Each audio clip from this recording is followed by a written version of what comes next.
എല്ലാ പ്രിയപ്പെട്ടവർക്കും നമസ്കാരം. ഞാനിപ്പോൾ നിൽക്കുന്നത് ഓച്ചിറ പടനിലത്തിന് മുമ്പിലാണ്. ഓച്ചിറ പടനിലം അമ്പലമില്ലാതെ ആൽത്തറയിൽ വാഴും ഓങ്കാരമൂർത്തി ഓച്ചിറയിൽ, പരബ്രഹ്മമൂർത്തി ഓച്ചിറയിൽ നിന്ന് നമ്മളെല്ലാം കേട്ടിട്ടുണ്ട്. ആ മഹാസന്നിധാനത്തിന് മുമ്പിലാണ് ഞാൻ നിൽക്കുന്നത്.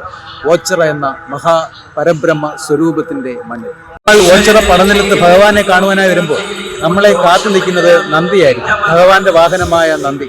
ആ നന്ദിക്ക് നമ്മൾ ദക്ഷിണയും കൊടുത്ത് അനുഗ്രഹം വാങ്ങിയിട്ട് വേണം നമുക്ക് അകത്തോട്ട് കിടക്കുക.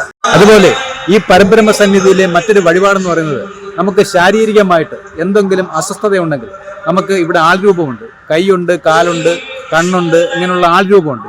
ഈ ആൾരൂപം മേടിച്ച് നമുക്ക് നമ്മുടെ ശാരീരിക അസ്വസ്ഥത ഭഗവാനെ മാറ്റിത്തരണേ എന്ന് പറഞ്ഞുകൊണ്ട് നമുക്ക് ആൾരൂപം കൊണ്ട് ഭഗവാന്റെ തിരുമുമ്പിൽ കൊണ്ടുവെക്കാം. അപ്പോൾ നമ്മുടെ ശാരീരികമായ അസ്വസ്ഥതകളെല്ലാം മാറിക്കിട്ടും എന്നുള്ള ഒരു ഐതിഹ്യമുണ്ട്. ഒരുപാട് പേര് അതിവിടെ ചെയ്യുന്നുണ്ട്. അവർക്കെല്ലാം മാറ്റങ്ങളും വന്നിട്ടുണ്ട്.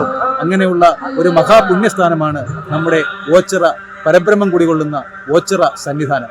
ഉറ്റവരും ഉടയവരും ഉപേക്ഷിച്ച ഒരുപാട് മനുഷ്യർ, ഒരുപാട് നിരാലംബരായ മനുഷ്യർ ഈ പുണ്യഭൂമിയിൽ വന്ന് അഭയം തേടുന്നു.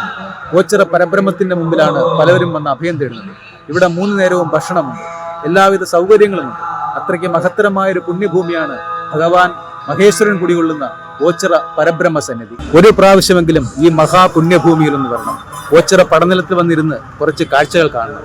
എന്തുമാത്രം അനുഭവ സമ്പത്തുള്ള മനുഷ്യരാണ് ഈ ഓച്ചിറ പടനിലത്തിന് മുമ്പിൽ വന്നിരിക്കുന്നു എന്നുള്ളത് നമുക്ക് മനസ്സിലാകും. അത്രയ്ക്ക് മഹത്തരമായൊരു പുണ്യഭൂമിയാണിത്.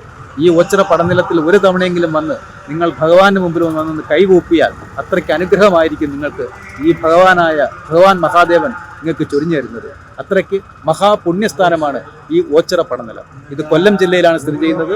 ഓച്ചിറ പരബ്രഹ്മ സ്വരൂപത്തിന് മുമ്പിൽ ഒരു തവണയെങ്കിലും വന്ന് നിങ്ങളൊന്ന് കൈകൂപ്പിക്കഴിഞ്ഞാൽ അതിൻ്റെ അനുഗ്രഹം നിങ്ങൾക്ക് തീർച്ചയായും ഉണ്ടായിരിക്കും.